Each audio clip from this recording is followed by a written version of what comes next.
Ya estoy como acostumbrado. quieran. Ya estamos A en vivo. ver, yo de 3 no lo hice nunca, pero bueno. Roberto, ya estamos en vivo, todo queda grabado. Te iba a contestar, pero ahora no, Roberto. No, déjalo, no corten. Listo, ¿Arrancamos? Los silencio a todos. Cuando les toque hablar, por favor, abran el micrófono y mientras tanto, si los mantienen cerrados, mejor.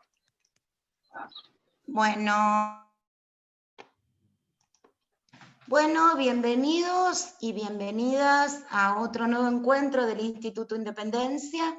Para quienes no me conocen, yo soy Daniela Banvil, presido el instituto y hoy tenemos una charla que para nosotros es un orgullo y un enorme placer llevarla adelante. Tenemos al compañero Roberto Feletti.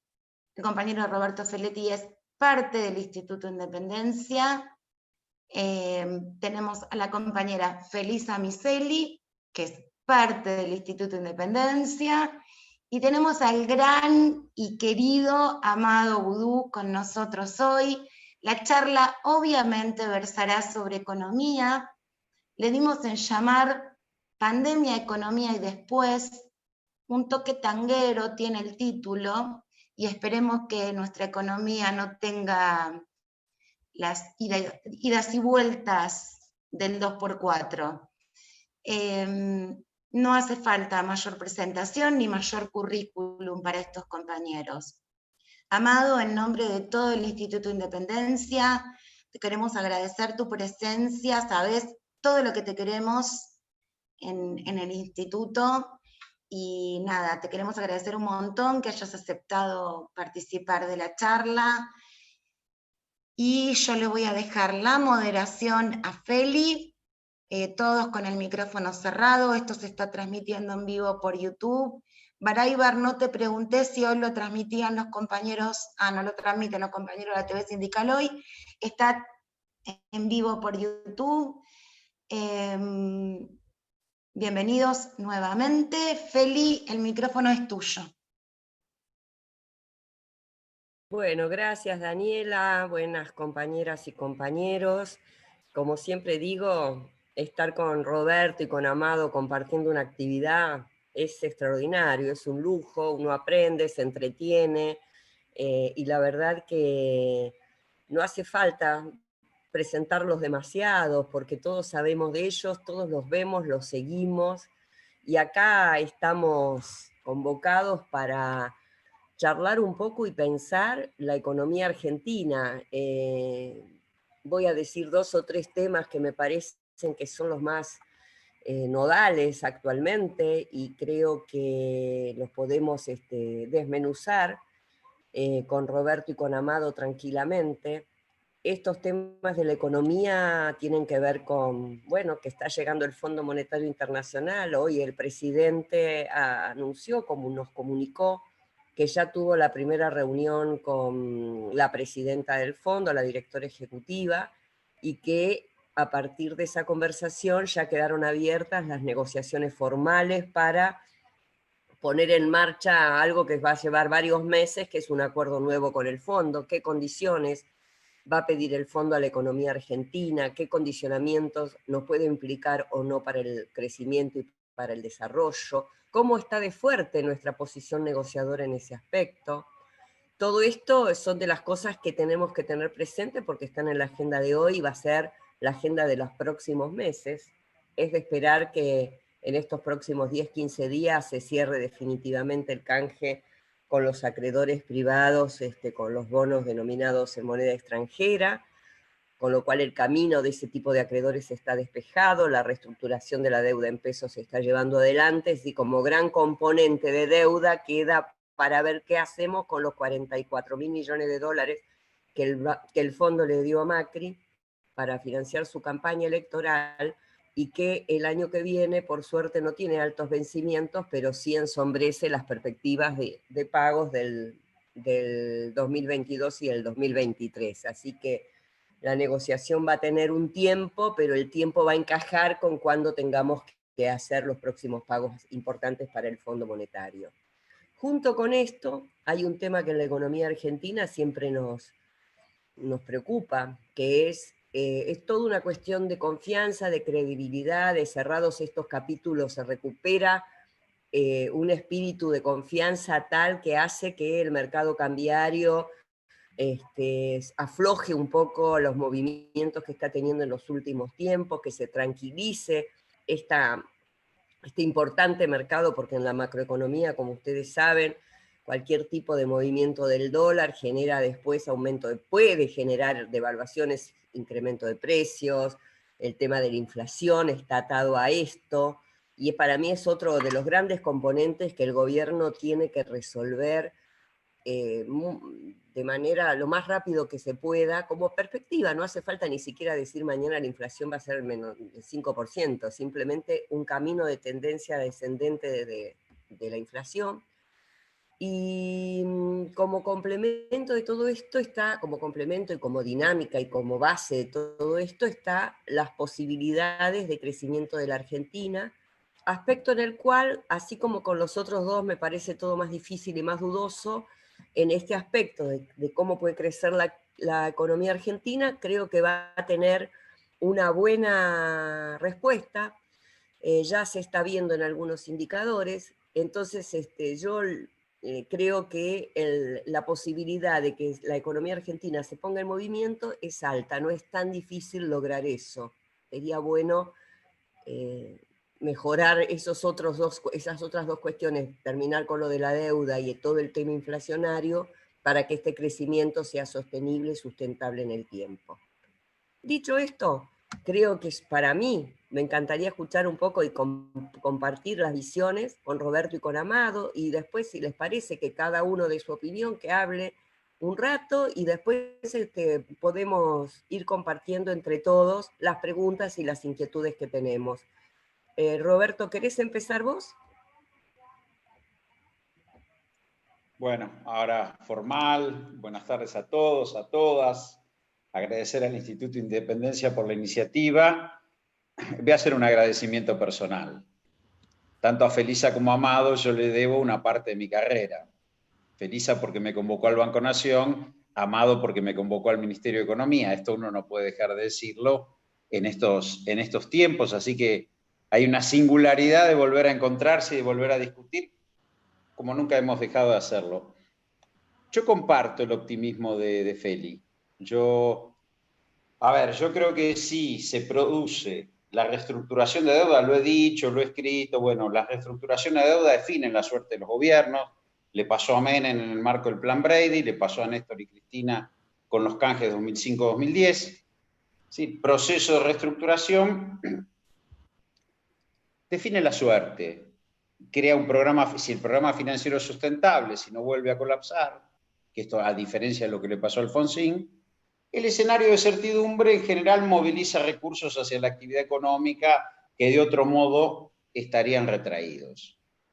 Si a eso le agregamos un superávit en balanza comercial fuerte, sostenido, en parte por la recesión, pero, digamos, superávit al fin, que se está proyectando creo que fueron 1.500 millones, 1.004 y pico, estamos hablando de 10.000 millones de dólares de superávit en los primeros 7 meses del año, no se refleja en las reservas, esto sí es una discusión, pero digo, programa financiero sustentable en cuanto a la deuda con el sector privado.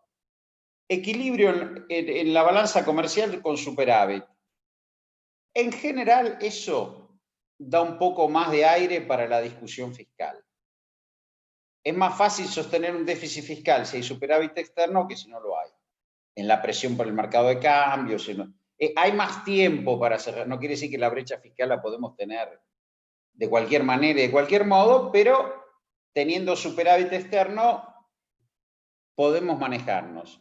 Efectivamente, como dice Felisa, la economía se recupera, por lo menos se amortigua la caída. En mayo con el IFE y el ATP, y en junio con el IFE, el ATP, los créditos a monotributistas y demás, se amortigua. Y el gobierno, hasta ahora, a pesar de que yo veo con preocupación la conducta de la ciudad de Buenos Aires en términos de la cuestión sanitaria, como que parece que nada importa y los contagios siguen creciendo, pero hasta ahora el gobierno ha podido controlar la situación sanitaria ha impedido un desmadre en la situación sanitaria. Entonces, si se amortigua la caída, se crea un horizonte de recuperación, sale bien la reestructuración de deuda y mantenemos este nivel de balanza comercial positiva, digo, el gobierno está ganando márgenes de autonomía que no tenía. Las está teniendo y obviamente está ganando legitimación política, que eso es lo que pone muy loco, y después para entrar en el plano político, lo que pone muy loco a la oligarquía o a la derecha. El gobierno está, a diferencia de lo que se piensa, es un gobierno que ha ganado legitimación política y márgenes de autonomía. ¿Qué vemos o qué es lo que pensamos que puede pasar y proyectar? Bueno, va a depender mucho de lo que pasa en el mundo. Va a depender mucho de lo que pasa en el mundo, de cómo se procesa el conflicto internacional entre China y Estados Unidos a la salida de la pandemia, qué modelo de nación va a surgir, porque casi ningún líder mundial está diciendo vamos a salir con flujos externos, todos piensan en una actividad interna que recupere y que equilibre. ¿Y por qué digo que es importante cómo se resuelva la cuestión del conflicto de China y Estados Unidos? Bueno, porque la inserción internacional de Argentina no es con Estados Unidos. No sé si es con China, pero seguro que no es con Estados Unidos. Y eso traslada tensiones no resueltas, y que difícilmente también se pueden resolver. En los encuentros que ha tenido la vicepresidenta con el sector agroindustrial al margen de la mesa de enlace, están en línea con demandas que está planteando China de agroalimentos y demás, y que me parece que están quebrando ahí un actor social que puede complicarnos, porque la tentación de decir, bueno, si agrego valor, si los chinos, no quiero decir que esté a favor de las granjas, eso se lo dejo a Mariano Pinedo, la granja de chancho, pero sí quiero decir que el escenario de inserción internacional de la Argentina va a jugar un rol fuerte. Y además es un escenario que vamos a tener que transitar sin Brasil, que no es los mismos primeros 15 años. Es un escenario más audaz, más complicado. ¿Cuáles son las cosas a favor? Que los procesos de cierre de economía y autonomía nacional a Argentina le dan potencia, le dan polenta. ¿Por qué? Porque produce energía, alimentos, tiene un territorio amplio, una población con un sustrato muy capacitado. Si se logra movilizar recursos internos a la expansión económica en general, eso da resultado. En general eso da resultado. Y si además eso se hace con cierta certidumbre de las cuentas externas, más aún. Ahora después me voy a ocupar de la brecha fiscal, y hay que ver el escenario internacional que se nos plantea. Y el escenario internacional que se nos plantea, como digo antes, va a estar surcado por el conflicto Estados Unidos-China, va a estar, como está todo en estos momentos, Sudamérica mirando qué pasa con las elecciones en los Estados Unidos, ¿sí? ¿Qué pasa ese famoso 3 de noviembre? Todos dan por seguro el triunfo de los demócratas. No sé si eso es bueno o es malo, digo, es para una discusión, pero sí es cierto, inclusive si miramos Brasil y lo que le pasa a Bolsonaro, donde la pandemia le hizo parar el plan de apertura y de regulación, y hoy Itamaraty, los militares están mirando a ver qué pasa en el escenario internacional, además porque Brasil produjo una devaluación muy competitiva, el dólar subió 35%, con una inflación de medio punto, y eso relanza el esquema industrial y vuelve a relanzar el actor que le discute al bloque que encarnaba el ministro Guedes. Bueno, es decir, el escenario internacional hay que verlo. Ahora, volviendo al corto de Argentina, yo creo que este segundo semestre va a ser un semestre, más allá de los jaques violentos y demás, que están buscando violencia política, precisamente porque hay legitimación del otro lado. Creo que va a ser un momento en que el gobierno va a poder ir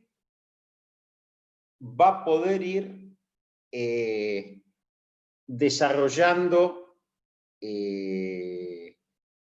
políticas como la que hemos visto de las telco, como empezar a beneficiarse de cierta recuperación de la economía, por supuesto atendiendo el colapso sanitario, ¿no? Yo sobre eso tengo miedo, insisto, y focalizo mi miedo en la ciudad de Buenos Aires, lo vuelvo a decir como amenaza.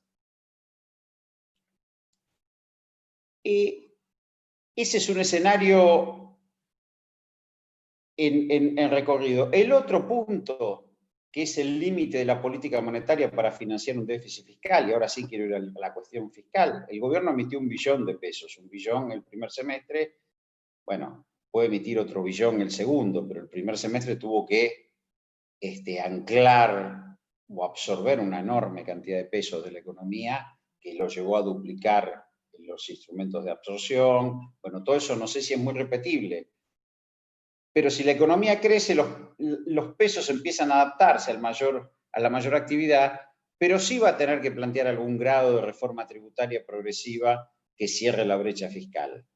Algún grado, impuesto a las grandes fortunas, impuestos extraordinarios sobre los bienes en el exterior, cambio de alícuota del impuesto a los bienes personales, modificación en el impuesto a las ganancias, algún grado de cierre de la brecha fiscal va a tener que empezar a producirse.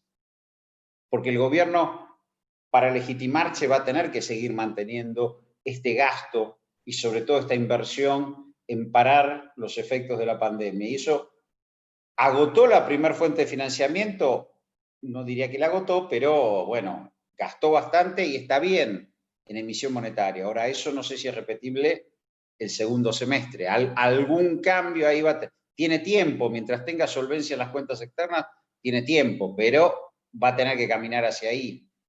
Con respecto del fondo, yo creo, y esto ya termino y lo dejo a Amado, el fondo está dudando. A ver, el fondo podría venir con un crédito de facilidades extendidas, es decir, bueno, les extiendo el plazo de 3 años a 8 años, y en ese marco ustedes me van a hacer la reforma previsional, laboral, matar a los jubilados, qué sé yo. Esa es una posibilidad, un plan de austeridad clásico como que hizo con Grecia. Yo tengo alguna duda que el fondo en lo inmediato, no sé, hacia el 2022, avance por ese lado.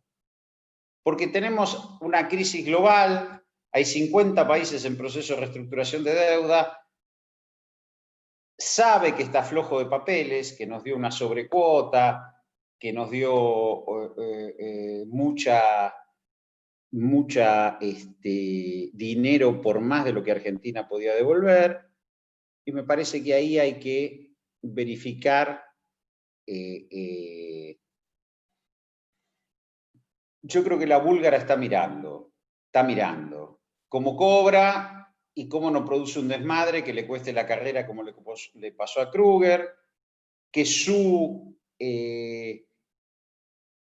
intervención es recibir un fierro caliente donde Argentina es la principal deudora, no se cumplieron las metas, parte de la plata se fugó, parte importante, la deuda no pasó por el Congreso y la que hizo el desaguisado se fue y se lo dejó. Entonces ella queda con esa discusión en un contexto internacional complicado.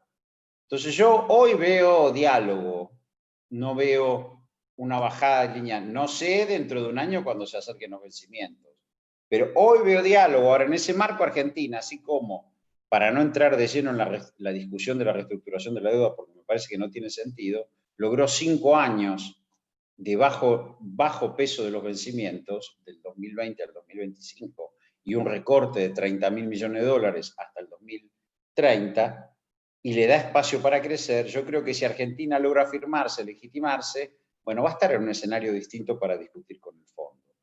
El escenario para adelante es de crecimiento, es de suba de la economía. Ahora, esa suba, y eso lleva a la legitimación del gobierno, va a depender de que el gobierno siga manteniendo los estímulos a la demanda, que avance en cierto proceso de regulación de mercado, como pasó con las telco, y que vaya tratando de cerrar la brecha fiscal de algún modo con impuestos progresivos. Digo, entonces, el sendero tiene tiempo, puede ir, lo que dice Guzmán, construir un mercado en pesos, tiene tiempo. Del otro lado hay una embestida violenta, porque saben que este proceso, con un crecimiento económico fuerte el año que viene y una legitimación electoral en las elecciones de medio término, consolida la coalición peronista, consolida la perspectiva de reelección, y bueno, y entramos de lleno a un mundo el cual la oligarquía no controla el Estado como para asegurar sus privilegios. Esta discusión de cuál va a ser la inserción internacional de Argentina no es un tema menor. No es tan fácil decir, y nos metemos en la ruta de la seda, digo, hay discusiones. No es tan sencillo. ¿Y qué pasa en la elección de Estados Unidos? Yo personalmente estoy convencido que una parte de la debacle de Macri se la debemos a la presidencia de Trump, más allá del aporte del fondo, y al proteccionismo de Trump y al desarme de los tratados internacionales. Pero veremos si los demócratas van a tomar ese sendero o no, si es que ganan, como dicen que van a ganar. Pues yo cierro acá, Feli, y no sé, dejémosle la palabra a Amado. Después intervenimos, discutimos, ¿sí?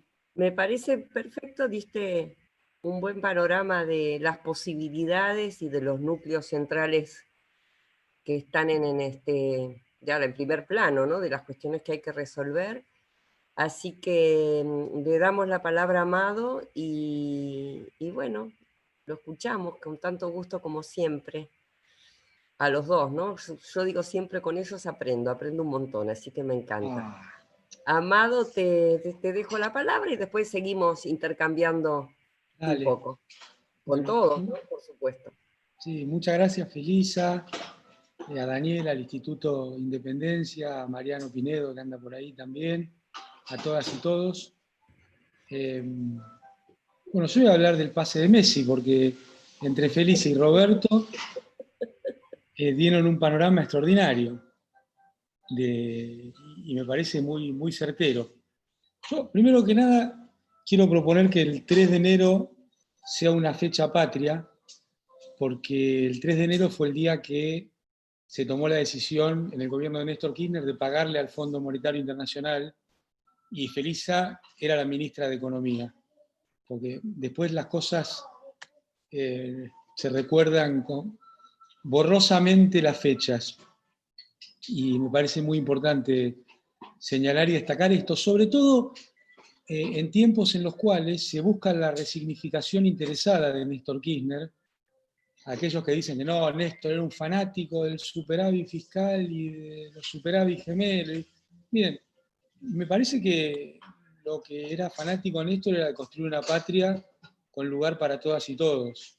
Y eso en distintos momentos requiere distintas medidas, porque no hay que confundir, como suelen hacer los economistas, lo instrumental con los objetivos, ¿no? Los economistas se enamoran de las herramientas y en ese camino pierden a las sociedades. Entonces, si yo lo tuviera que significar a Néstor Kirchner, me parece que entre todas las cosas muy valiosas que hizo, como recuperar el valor de la figura presidencial, pero yo diría que bajar el cuadro de Videla, decirle chau al FMI y al ALCA en un tiempo muy corto, y la puesta en marcha del sistema jubilatorio son 3 medidas fundamentales de él que van a marcar la historia. Entonces, lo del superávit o el no superávit me parece que es instrumental y me parece que es bajarle mucho el precio a una figura muy importante. ¿Y por qué me parece esto importante?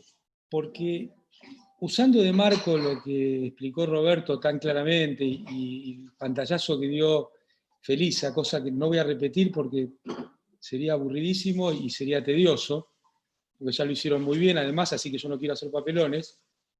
Yo en ese marco quiero hablar de la política económica y de la economía política de acá en adelante.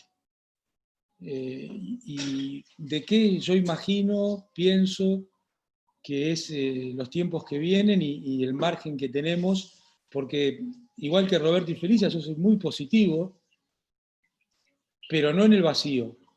Soy muy positivo en tanto y en cuanto se vayan haciendo algunas cosas que parece que el gobierno viene perfilando. Entonces, doblemente positivo, por las posibilidades y por el sentido de nuestro gobierno, de las medidas que está tomando Alberto Fernández. Entonces, primero, esto que Roberto estuvo dando vuelta, ¿no? De los ataques al gobierno y demás.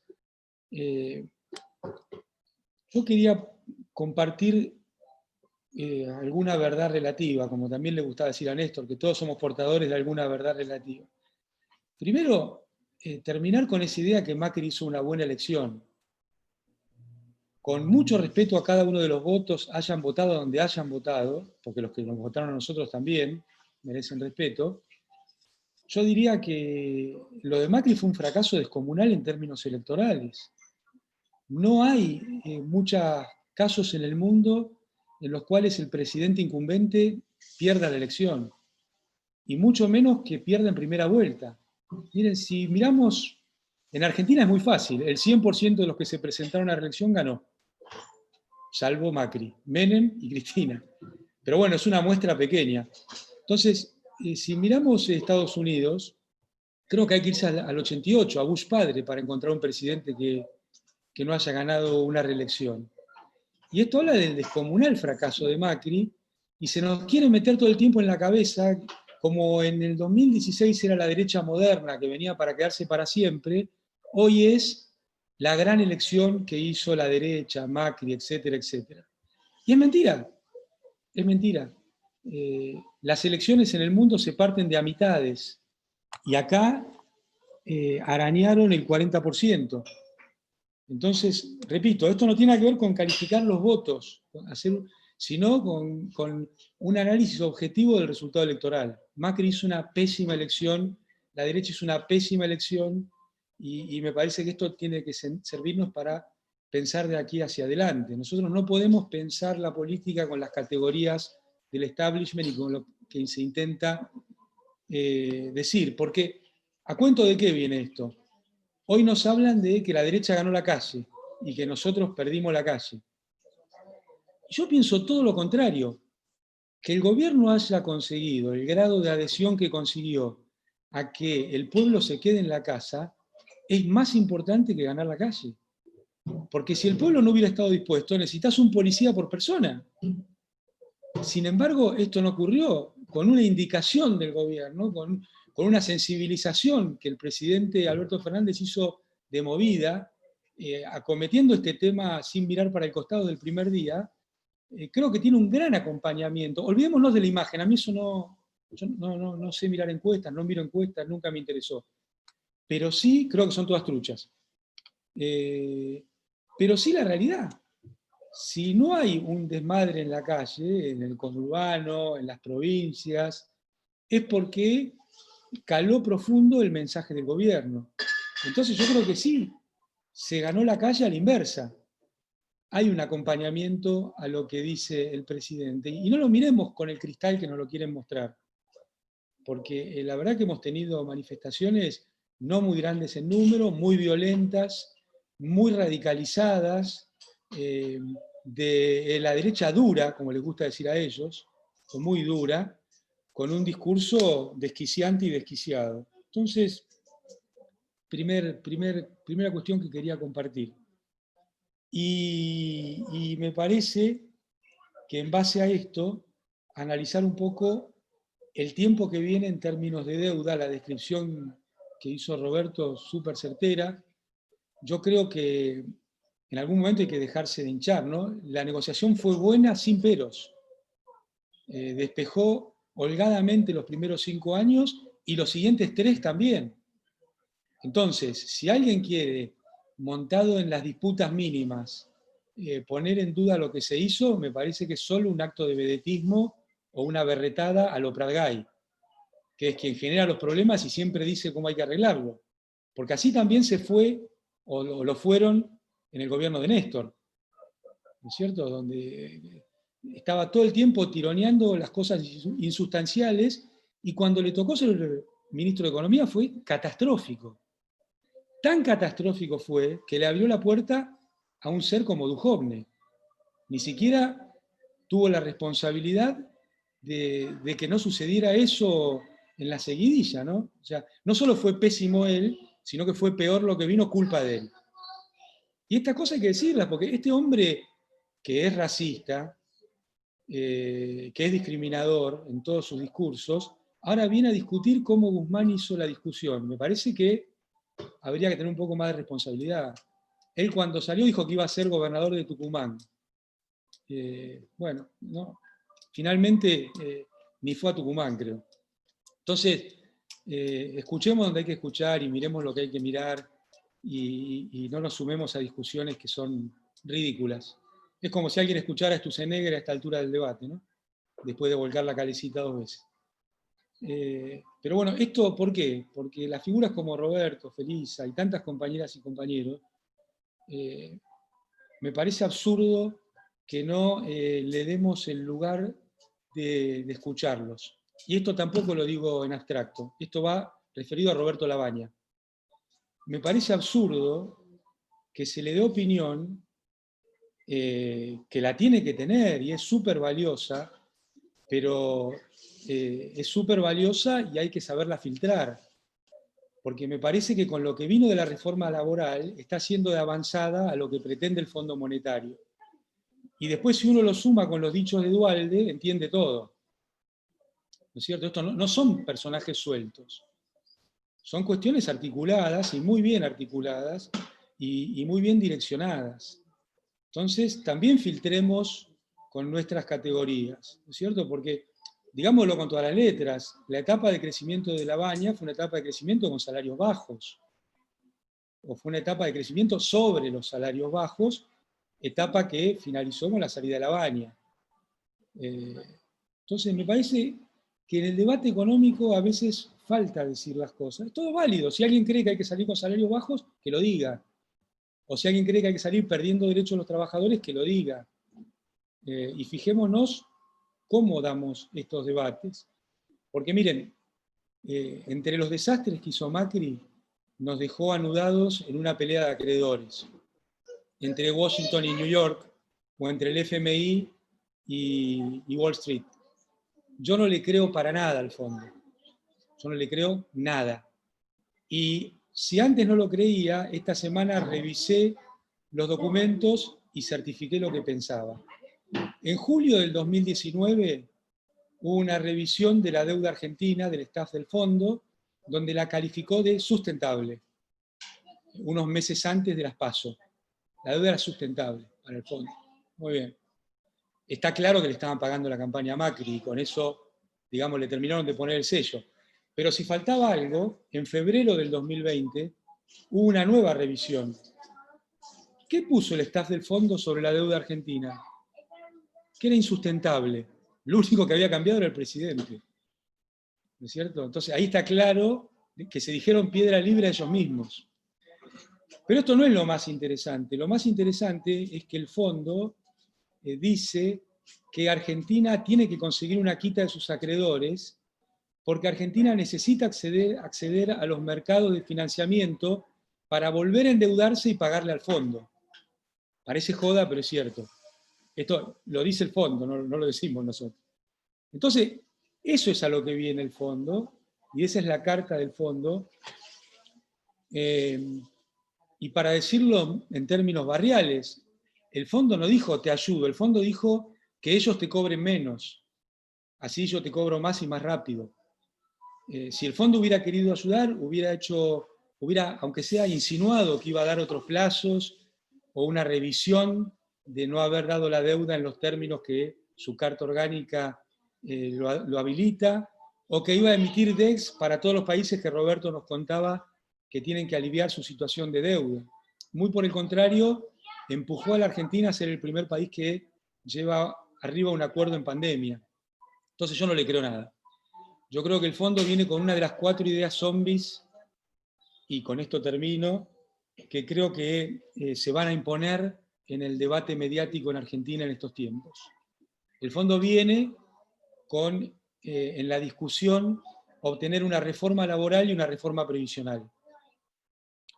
Y viene a paso redoblado con esto, como lo hizo con Martínez de Oz, como lo hizo con Cavallo I durante el menemismo, como lo hizo con Cavallo II durante De la Rúa. Y cada vez que el fondo se metió en los temas institucionales de Argentina, empeoró a Argentina. Para no hacer todo el raconto, con Cavallo II, el Fondo Monetario obtuvo una ley del Congreso Argentina, que se llamó Ley de Déficit Cero, que implicó el 13% de descuento a jubiladas, jubilados, docentes, profesores universitarios, investigadores, trabajadores del sector público. Eso sucedió en la Argentina.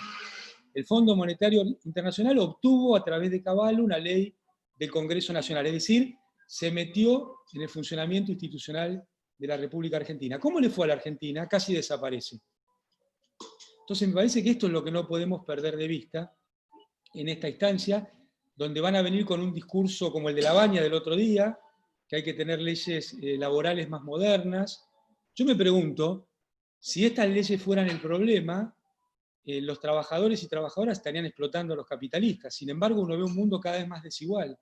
Así que es mentira, no son el problema. El problema está en otro lado, el problema está en que la productividad más que se duplicó desde el año 85 y los salarios están planchados y hay más niveles de desempleo. Ahí está el verdadero problema de las sociedades globales, no solo de la Argentina.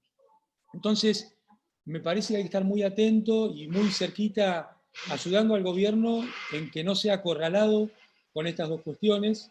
La reforma previsional que prevé el fondo y que trae el fondo y que va a tratar de imponer el fondo tiene que ver con que los salarios más altos, en Argentina son casi todos, porque es la economía formal, tengan cuentas de capitalización individual no pagando impuesto a las ganancias.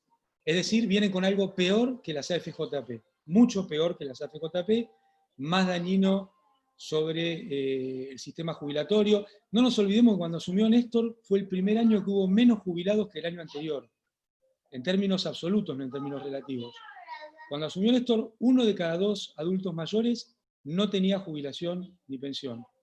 Cuando Cristina dijo hasta luego, el 9 de diciembre del 2015, 9 de cada 10 adultos mayores tenían su jubilación y su pensión.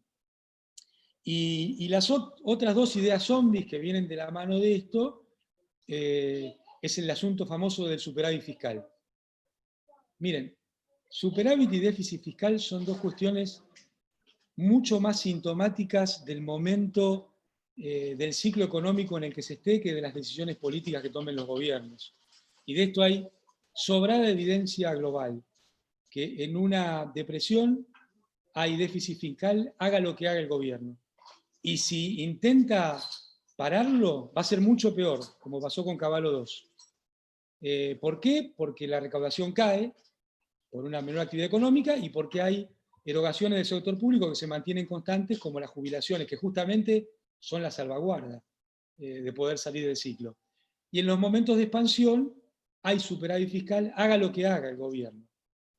Entonces, terminemos con estas cuestiones de los superávit y los déficits fiscales como dogmas absurdos y falaces. Hay sobradísima evidencia internacional de muchísimos años, por lo menos estudios de posguerra, toneladas. Recomiendo un libro que se llama Austerity, que se dedica solo a este tema, con muchísima evidencia. Y la cuarta idea zombie para mí que hay que eludir es esta idea de la Argentina exportadora. Son muy importantes las exportaciones, pero Argentina va a salir con el mercado interno o no va a salir, porque es el 70% de su economía, porque es lo que va a permitir la recuperación de los salarios, porque es lo que realmente va a determinar que haya mayores niveles de inversión en Argentina. Y esto requiere un shock distributivo, mayores ingresos, más puestos de trabajo. Esto requiere tasas de interés cercanas a cero para el capital de trabajo. Esto requiere mucho cuidado de la industria nacional, porque Macri destruyó la industria nacional con las tarifas de los servicios públicos y la tasa de interés, extrajeron todo el valor de la República Argentina, destruyeron el entramado productivo, no solo los salarios, no solo las jubilaciones, sino también a nuestras pymes, a nuestras empresarias y a nuestros empresarios, a nuestros comerciantes. Requiere, desde mi óptica, la estatización de las empresas de servicios públicos, porque el zafarrancho que ha hecho Macri es muy difícil de poder regular, pero bueno, puede haber otros caminos. Con estas tarifas, en términos reales, no se puede producir nada en Argentina. No se puede congelar pescado en Mar del Plata, no se puede procesar autopartes, no se puede funcionar la industria textil, porque todo el valor se lo llevan entre la tasa de interés y las empresas de servicios públicos.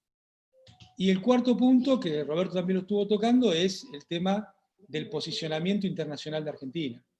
Nosotros no necesitamos pelearnos con nadie, pero necesitamos entender cuáles son los aliados estratégicos de corto y mediano plazo. Yo creo que los dos grandes aliados estratégicos de Argentina son Brasil y China, y que esto no tiene que ofender a nadie. esta tiene que ser una cuestión sin prejuicios, sin posicionamientos baratos de en qué lugar del mundo queremos estar. Nosotros queremos estar en el lugar del mundo que las argentinas y argentinos puedan tener salarios más altos, mayores niveles de trabajo y más inversión, y que nuestras empresarias y empresarios les vaya bien. Y eso requiere tener una visión clara de que estos son nuestros dos aliados estratégicos. Por supuesto que Bolsonaro es un obstáculo, pero Bolsonaro algún día va a ser una anécdota, como todas nosotras y nosotros.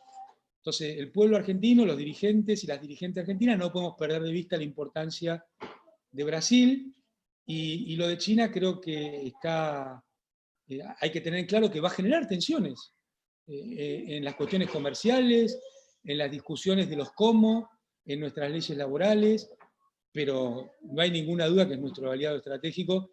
Un solo ejemplo: pasaron 4 años de macrismo, regalándole a Wall Street todo.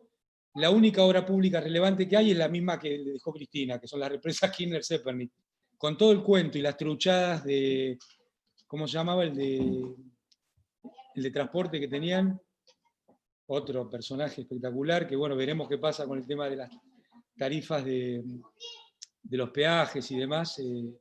Dietrich, Macri y toda esa gente, no hubo ni una inversión relevante de capitales en la Argentina. Solamente la ruleta que armó Macri sentándose de croupier.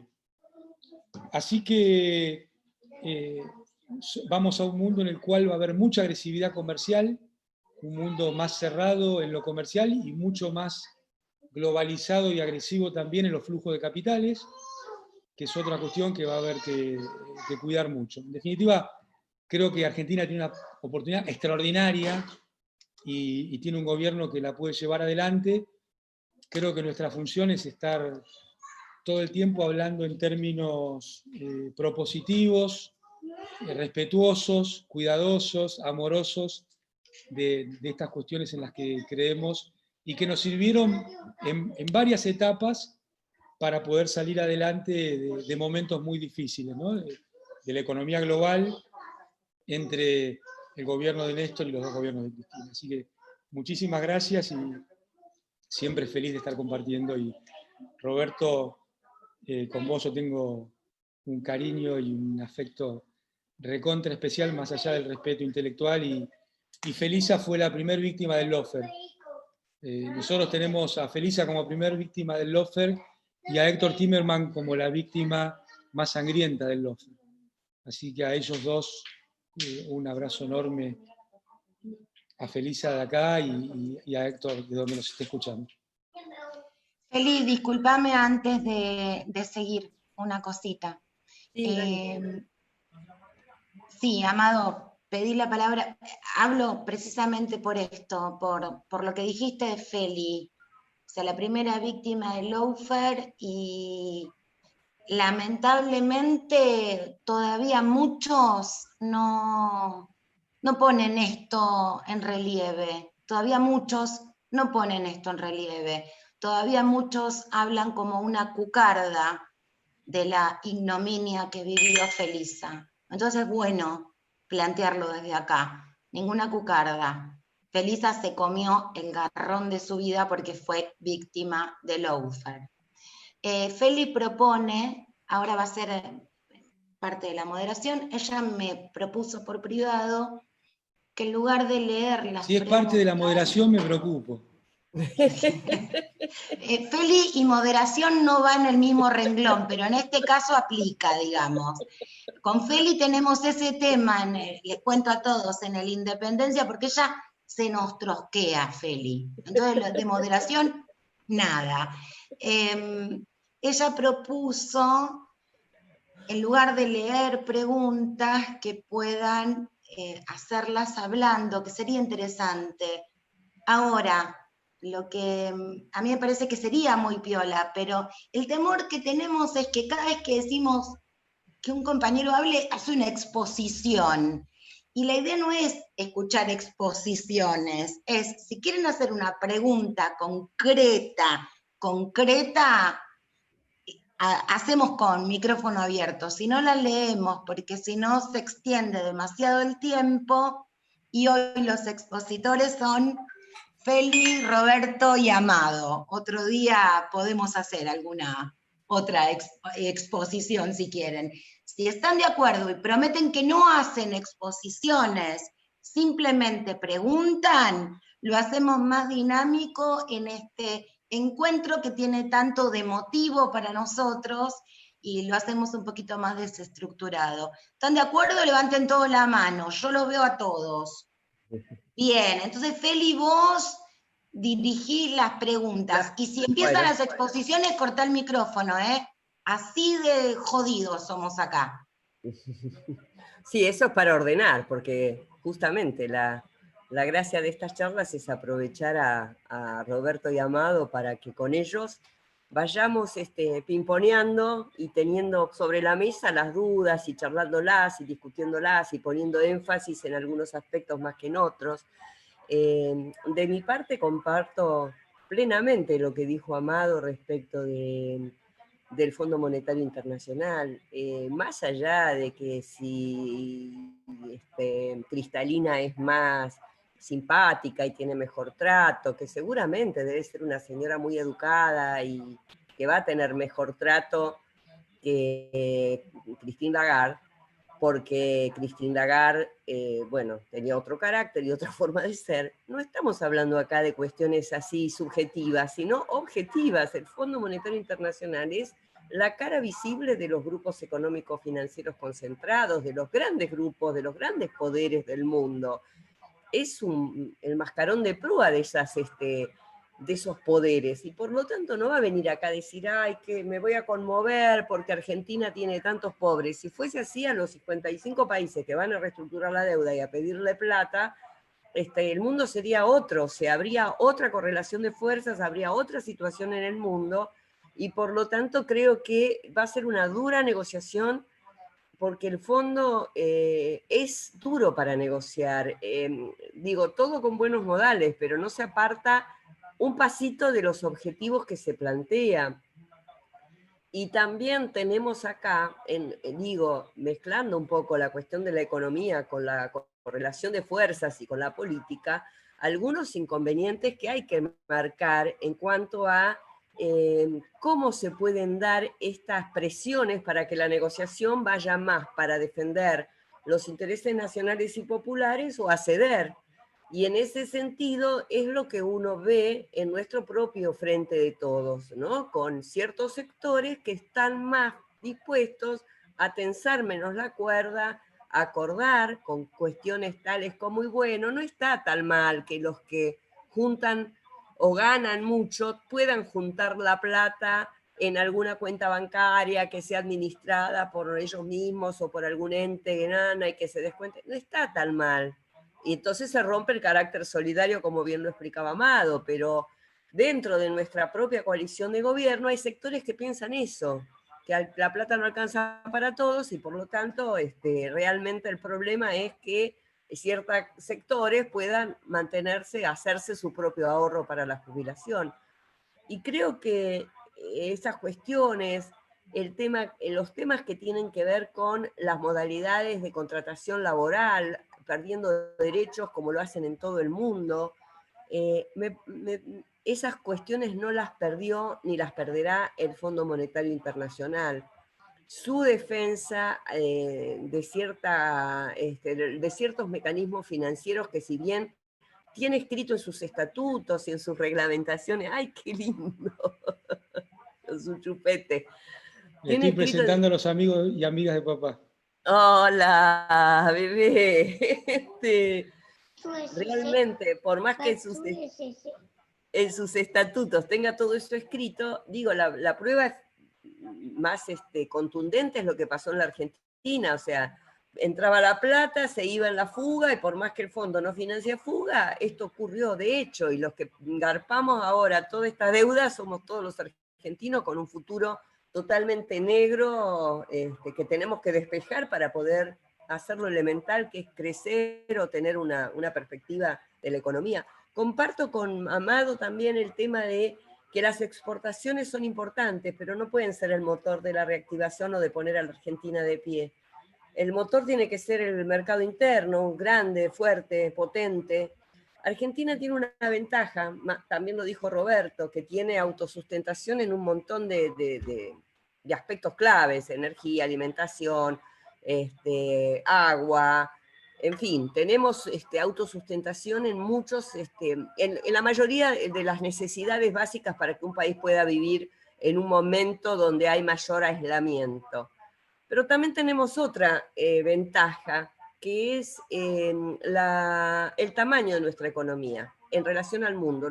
El tamaño de nuestra economía es tan chico en relación al mundo que cuando China nos quiere comprar, no sé, 1 millón de pares de zapatos, o 5 millones de pares de zapatos, que para ellos no es nada, que eso me pasó a mí, por eso lo cuento, nos querían comprar en ese momento 5 millones de pares de zapatillas en algún periodo, no me acuerdo, y Argentina producía mucho menos que eso, con lo cual el impacto de un pedido de una potencia con un mercado tan grande nos da vuelta a muchos números. Esa es una ventaja para crecer, obviamente, ¿no? No puede ser una ventaja para siempre. Y creo que otro aspecto que sí me interesa discutir de las exportaciones es que no podemos seguir exportando. Esto tiene que frenarse de alguna manera, no sé bien cómo. Todas materias primas, mirando nuestras exportaciones, no me doy cuenta que si no agregamos valor rápidamente, seguimos exportando por $381 la tonelada y seguimos importando por 1.300, con lo cual ese desfasaje histórico nunca lo hemos podido superar, y esa es una cosa que hay que atender. Así que bueno, yo tengo estas cuestiones que complementan un poco lo que ustedes dijeron, tengo la preocupación de la tasa de interés y tengo la preocupación de todo este rulo de absorción y de la emisión para pagar las LELIQ, etcétera, que me parece que no es menor, que hay que darle un poco de bolilla. Y así que les pregunto, yo hago la primera pregunta, que es ¿cómo ven este tema de el mercado financiero, las LELIQ, la cuestión de la emisión de los pesos, la posibilidad de reabsorción? Y me encanta ese bebé. Roberto.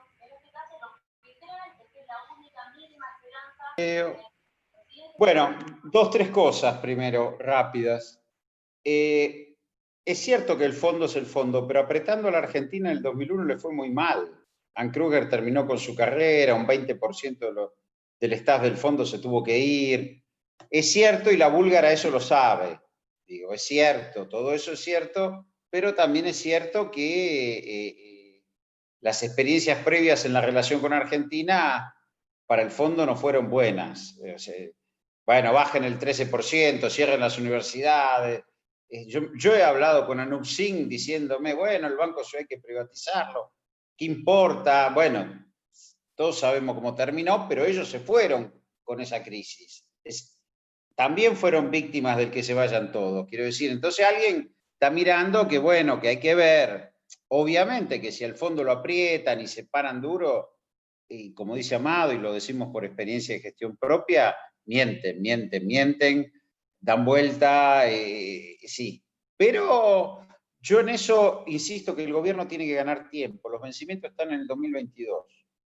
Tiene que ganar tiempo, tiene que lograr que la economía el año que viene emerja fuerte. Y ahí, bueno, habrá otra discusión. Respecto al tema LELIQ y demás, es cierto, yo no es que me quiero convertir y niego lo que dice Amado en un adalid del superávit fiscal, pero es cierto que nosotros para cubrir la brecha fiscal emitimos 1 billón de pesos.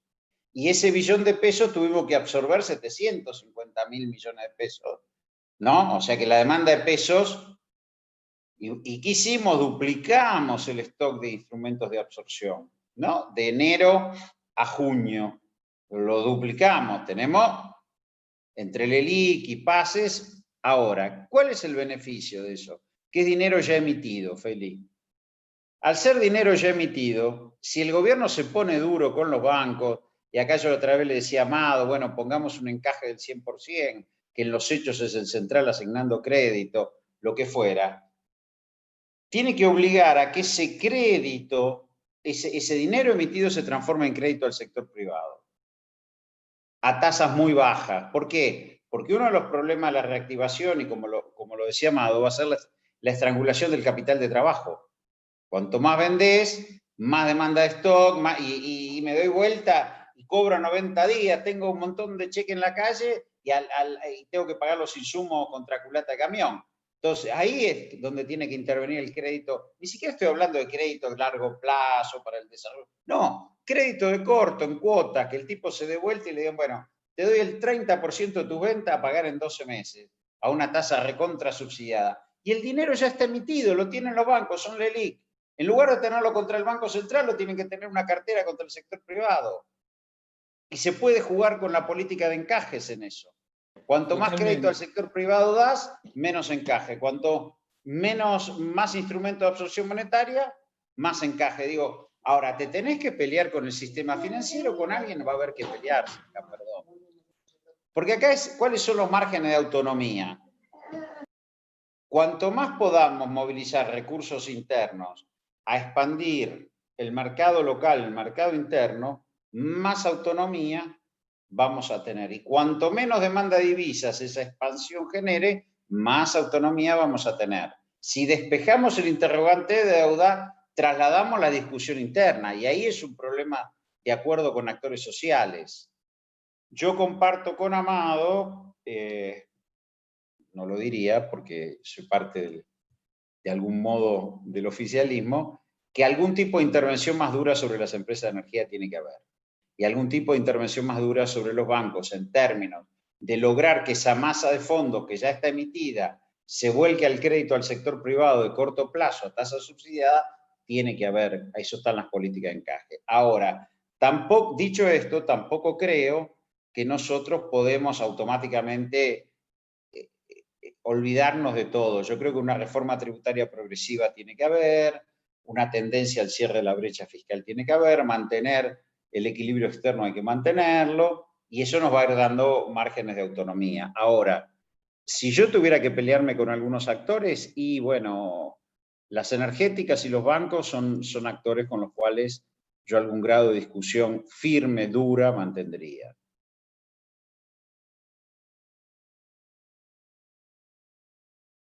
Este tema que tocaba Roberto, para mí una de las claves es el capital de trabajo.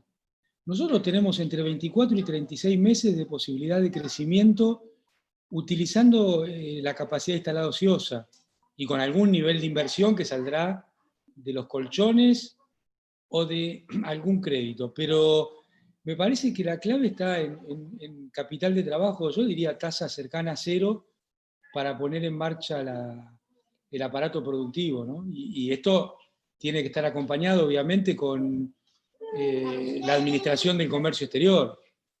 Porque una cosa es decir que no podemos fabricar mañana iPads, pero dentífrico y lata de tomate, esto que empezó Macri diciendo que íbamos a ser el supermercado del mundo y terminamos con nuestros supermercados llenos de productos del mundo.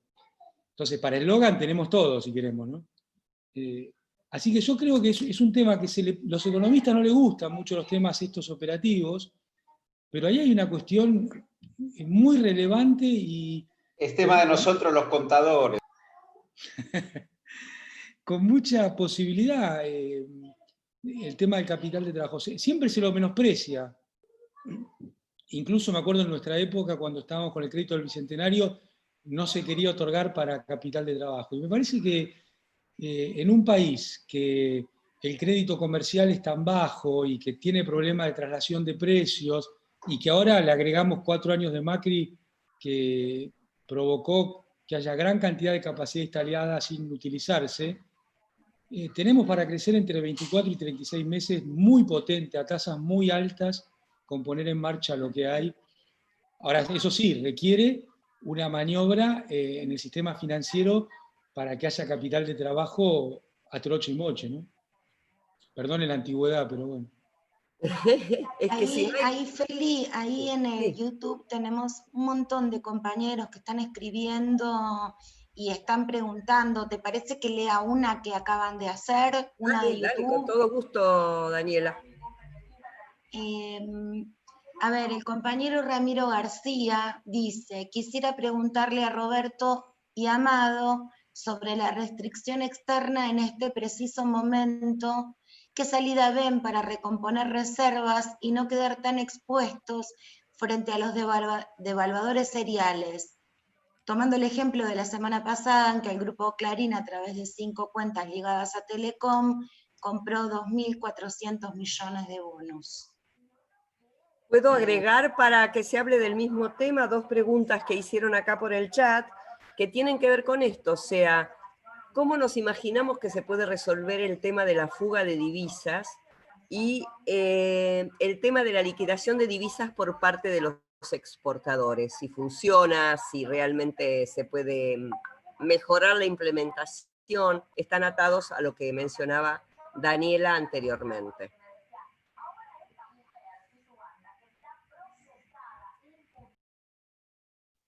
Dale, Robert. Vos Ya, sos el voy yo. experto en Bueno, estos temas. sí.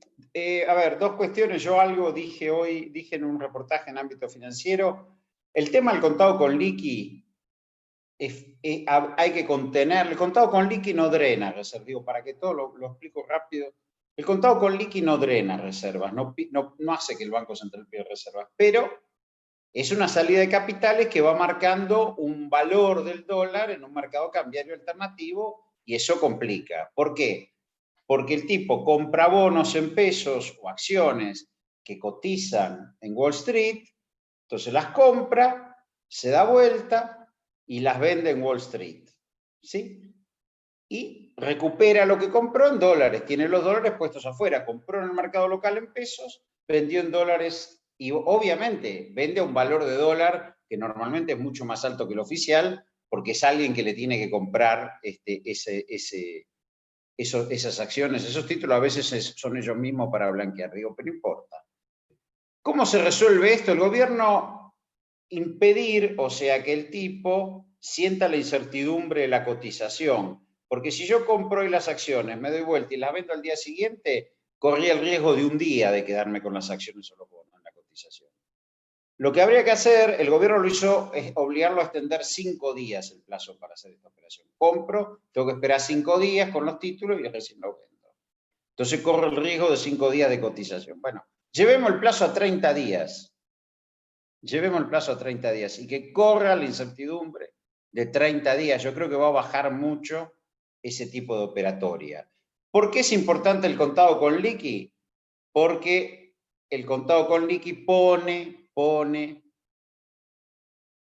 una vara del mercado oficial que hace que los importadores quieran anticipar pagos, los exportadores retener las exportaciones. Con respecto al tema de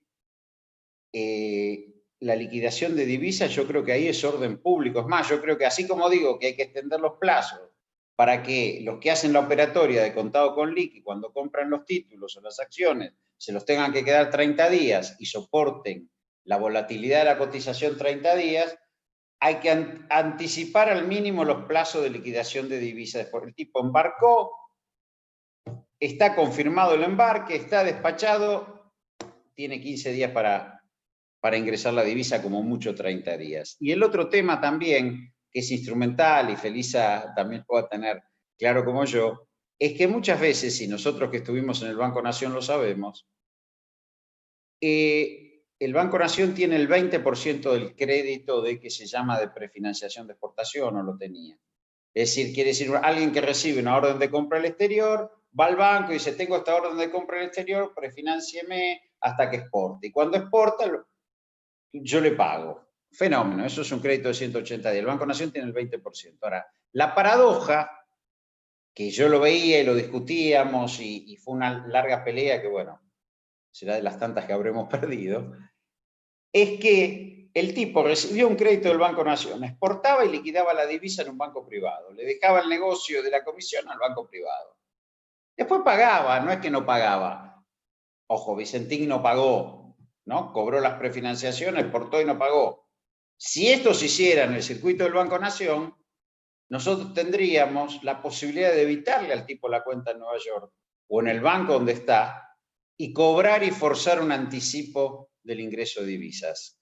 Porque el Banco Nación da un 20% del crédito de prefinanciación de exportaciones. Y si sumo el Provincial y otros bancos públicos, yo creo que vamos a estar en un 30%. Digo, por supuesto yo estaba a favor de expropiar Vicentín y quedarme con un pedazo del mercado cerealero. Pero digo, hay mecanismos de orden público para forzar la liquidación de divisas. Y que deben estar. Y hay mecanismos para frenar las operaciones de contado con liquidación a partir de, para mi juicio, extender el tiempo. Y si no alcanzan 30 días, pongámosle 60, pero que no puedas, compro los bonos y al otro día me doy vuelta y los vendo. Digo, esto me parece que son mecanismos concretos. Ahora, también el tema de prefinanciación de exportaciones y demás es una negociación con el sector y con los sectores. Porque ahí es lo que dice Felisa. Los derechos de exportación en nuestro gobierno sobre las manufacturas de origen industrial, las manufacturas de origen agropecuario y el producto primario operaban para inducir a que hubiera más manufactura y más valor agregado porque tenían menos retenciones. Macri cuando levanta todo termina siendo polvo, por ejemplo en el maíz, el alimento para chancho, para pollo, facilita que se venda carne en cualquier lado y la gente come menos carne. Bueno, todo esto, y esto fue tarea de nuestro gobierno, desvincular el precio internacional del precio interno es otro tema clave. Es otro tema clave, porque si los argentinos van a tener que pagar los alimentos a precio internacional, bueno, sonamos. Y es indiferente al tipo vender adentro o afuera, sonamos. Bueno, esos son mecanismos de control que me parece que hay que poner en el marco de lo que Amado llamaba la administración de comercio. Por un lado, el control de las importaciones y por el otro, los mecanismos de asegurar las divisas de Expo. Y ahí va de nuevo a jugar la liquidación, el tema internacional, el tema de la inserción internacional, ¿no? Es un tema para tal vez ameritar otra charla. Bueno, yo dejo acá.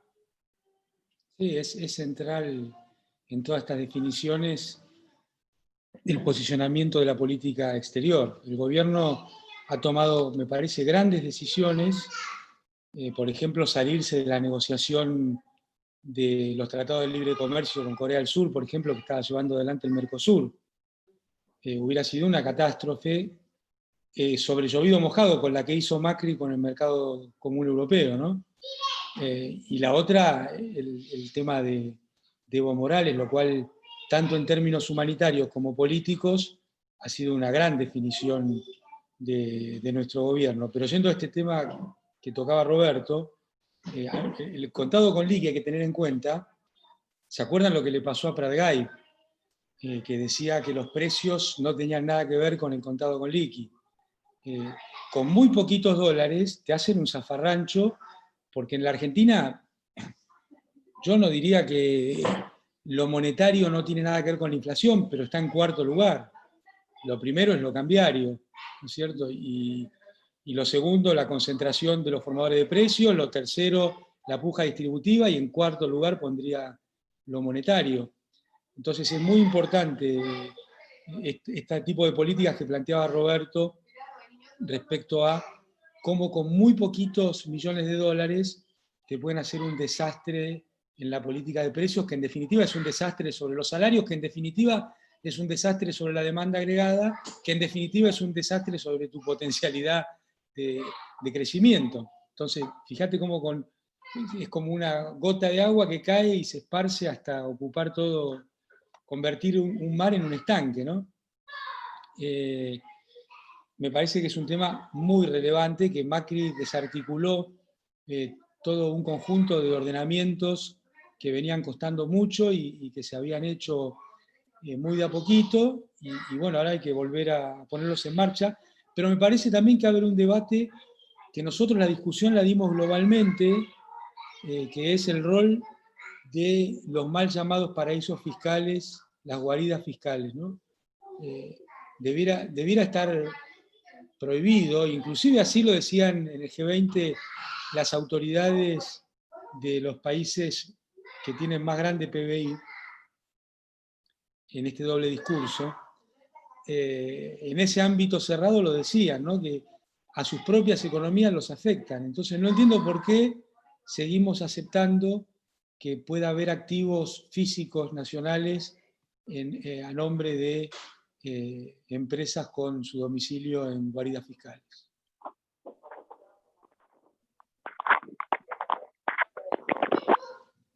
La verdad que es un temón porque la fuga de capitales también está totalmente vinculada a la posibilidad de que esos fondos terminen después en paraísos fiscales, en lugares donde no hay cero tributación y una total opacidad sobre las titularidades, los negocios que se hacen desde esas cuentas. Estoy trabajando en eso, me gusta porque tengo un proyecto de adaptar. No sé si ustedes vieron que el Vaticano sacó una norma muy detallada para evitar que sean oferentes en las compras, adquisiciones, contrataciones que hace el Vaticano aquellas empresas que tengan sus domicilios en paraísos fiscales o o sus integrantes también lo tengan, no solamente la empresa, sino sus integrantes. Bueno, Francisco es argentino, qué mejor que hacerle el homenaje de que aquí pongamos en marcha algunas restricciones también de este tipo, pero el problema está en cuántas empresas nos quedamos para que el Estado pueda contratar las cosas, ¿no? Lamentablemente en Argentina el tema de la fuga y de el depósito de esos fondos fugados en países de poca transparencia es muy común, muy común. Así que para mí ese es un tema que estaría buenísimo que entre en el debate público, que se ponga de vuelta porque nos perjudica a toda la humanidad, no solamente perjudica a la Argentina, perjudica a toda la humanidad. Este famoso contrato social de la Revolución Francesa, donde todos íbamos a vivir poniendo lo que podíamos y los que más podían iban a poder iban a tener que poner más. Bueno, hoy está totalmente incumplido en la humanidad y por eso tenemos el desastre que tenemos y por eso tenemos las diferencias distributivas. Recién Carlos Russo, que está por ahí, preguntaba en una de las preguntas si una manera de distribuir y cuando se crece no es hacer una reforma impositiva que contemple esta posibilidad. Sabemos que se está analizando una reforma impositiva, pero no sabemos los contenidos y ojalá que tome este carácter de la distribución. Y lo que preguntan otros compañeros es: ¿cómo ven ustedes qué sectores se pueden reactivar con más facilidad y qué necesitaría la Argentina para que no solamente se reactiven sectores que emplean rápidamente mano de obra, sino también sectores que agreguen mucho valor y permitan mejorar el nivel salarial promedio de la economía? Bueno, por supuesto, la productividad de la economía y el salario medio, ¿no? Ahí les dejo la inquietud. Es la última pregunta que tenemos, así que, Roberto. No, digo, a ver, los sectores, Argentina tiene recursos materiales, recursos naturales, recursos humanos. Los sectores que más rápido producen reactivación es la construcción, la metalmecánica y algo que es fundamental en todo eso, que es asegurar energía y alimentos. ¿No? Porque no hay mercado interno si yo me tengo que gastar todo en llenar el changuito y pagar la luz, el gas. Digo, ahí hay dos cuestiones que son claves.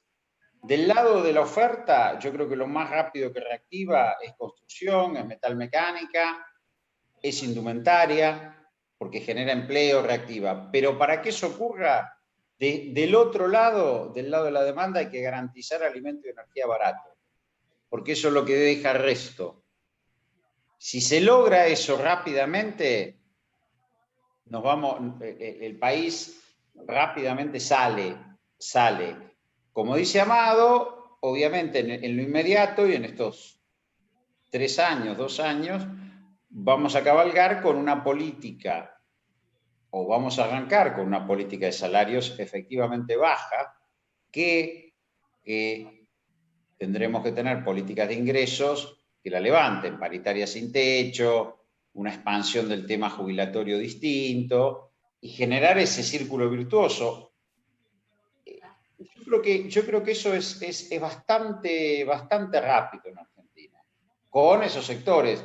Los sectores que hay que elegir son las industrias maduras, menos demandantes de divisas, y que la gente de algún modo sienta que que puede gastar, que se va a comer afuera, que va a salir, que va a comprarse una pilcha, tiene que sentir eso. ¿Por qué? Porque la luz, el gas o llenar el changuito no le pesan en su ingreso, y eso me parece que es clave. Sí, lo explicó perfecto. Yo le agregaría el tema demográfico. Nosotros tenemos que tener políticas que permitan que cada sector de la Argentina geográfico se desarrolle. Avanzamos mucho en los 12 años, ni para arrancar. Entonces, me parece que propuestas como la propuesta de arraigo, que ahí está Mariano, la propuesta de Cristina de la industrialización de la ruralidad, yo creo que tenemos que ir a una reforma del Banco Central con 6 bancos federales, en el modelo de la Reserva Federal.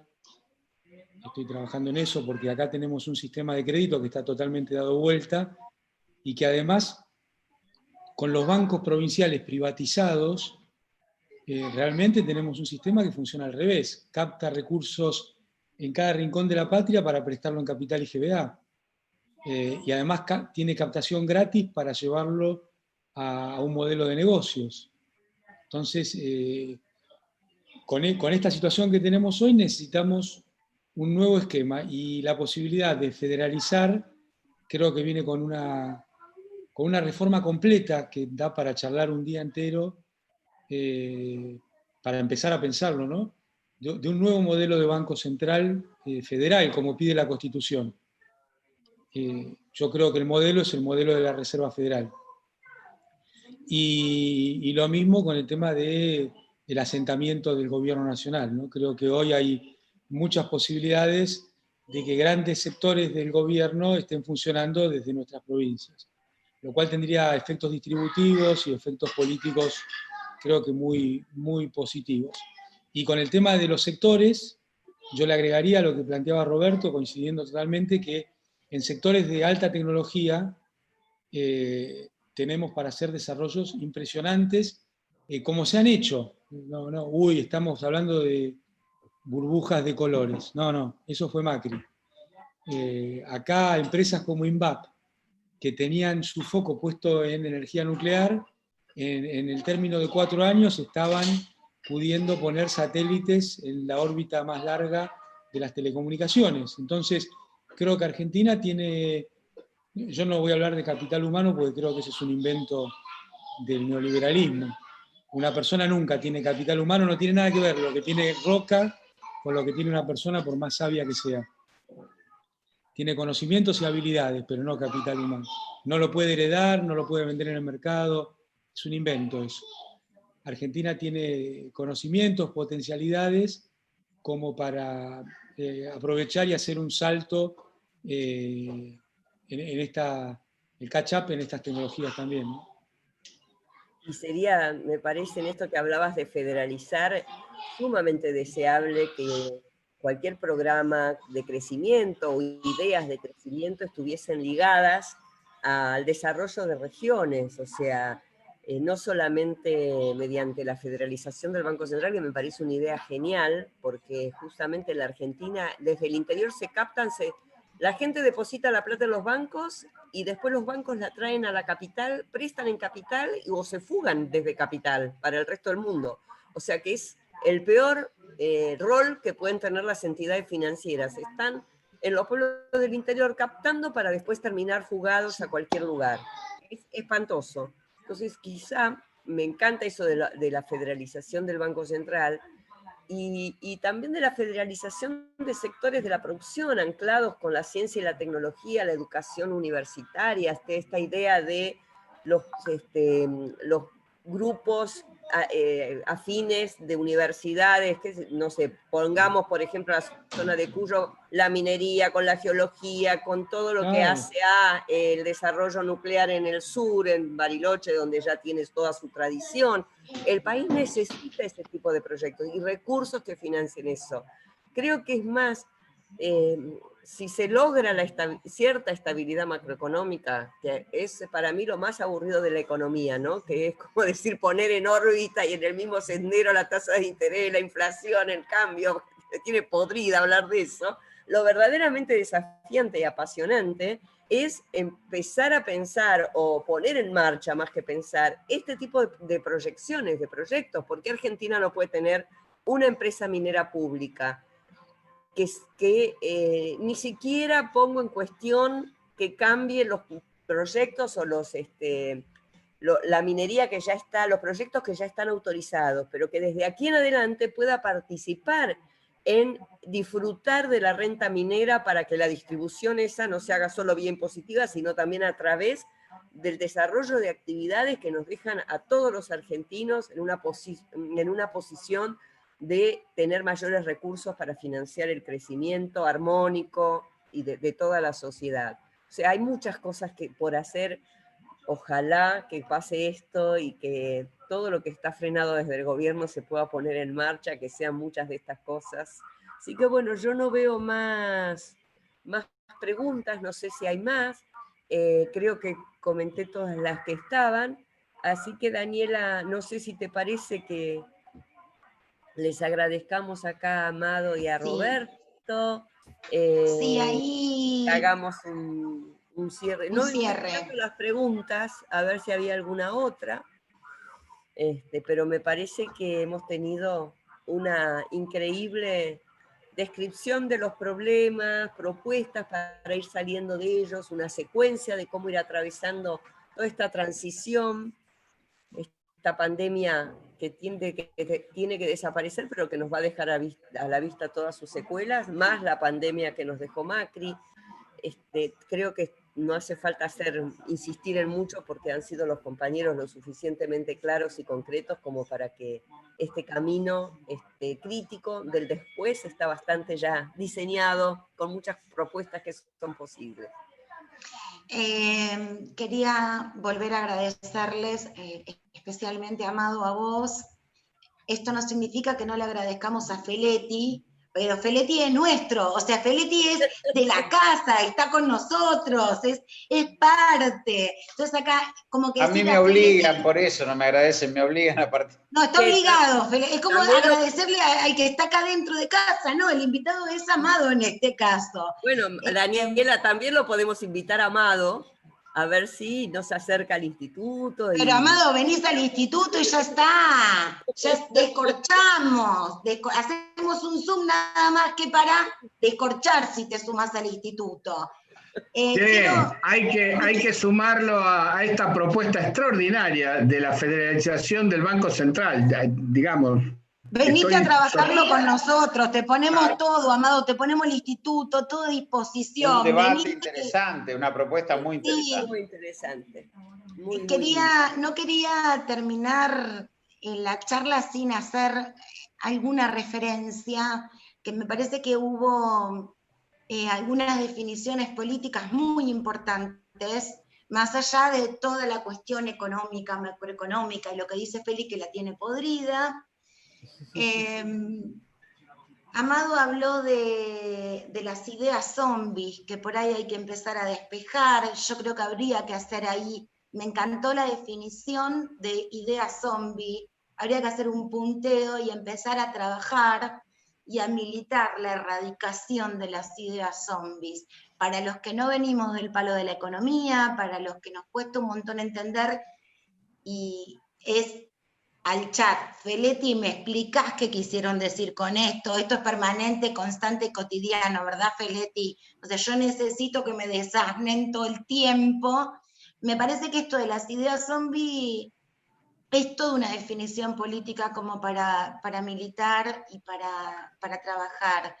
El tema de la federalización del Banco Central, fuera de toda broma, me parece que habría que tomarlo. El Instituto Independencia tiene un espíritu profundamente federal. Nosotros no entendemos la política de otra manera, no la podemos entender de otra manera, no nos podemos circunscribir al AMBA de ninguna manera. Y estamos absolutamente enojados a veces con la conurbanización o la porteñización de la política. Sí. La historia... No sé, que el micrófono está abierto. Roxana, por favor, cerralo. Estaba con el nene recién. La historia generalmente la podemos apreciar con el paso del tiempo, y en los últimos años, últimos 10 años, 12 años y demás, parece que la historia la escriben exclusivamente los medios de comunicación. La historia dirá, como dijo Amado, que hubo un presidente argentino que logró la tercera independencia, si contamos la de Perón, la tercera independencia económica, que fue Néstor Kirchner, pagándole al Fondo Monetario Internacional, y que tuvo una ministra de Economía que fue la señora Felisa Micheli. La historia dirá que mientras el mundo se caía con la crisis de la Baring Brothers, perdón mi inglés, en el 2008, hubo una dupla, un ministro de Economía y un viceministro de Economía, que lograron sostener, no solo sostener la economía nacional, sino hacerla crecer. Y en esos años, entre otras cosas, se atendió a los que menos tenían con la asignación universal por hijo, por ejemplo, mientras que el mundo se caía. Entonces, la historia, de verdad, hay que esperarla un poquito para leerla, y en el Instituto de Independencia, hoy, en este presente de pandemia espantoso que tenemos, nos queremos adelantar a eso y decirle gracias a lo que para nosotros son los 3 mejores economistas que ha dado la patria hasta el momento. Pueden abrir los micrófonos, aplaudir, decir gracias. Amado, te queremos y te invitamos.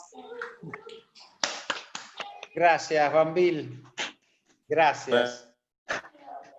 Muchas gracias. Gracias, Felisa, gracias, Daniela. Te quiero, Roberto, mucho. Estás sin micrófono, Roberto. Cuando tenés que decir te quiero, no tenés el micrófono abierto. Te lo pido por favor. Él es maduro, él es maduro. También te quiero, Feli. Gracias. Bueno, un placer. Creo que fue una hermosa actividad. Y un aplauso para todos nosotros. Y nos vamos. Ro, te toca sacar el YouTube y cerrar la charla.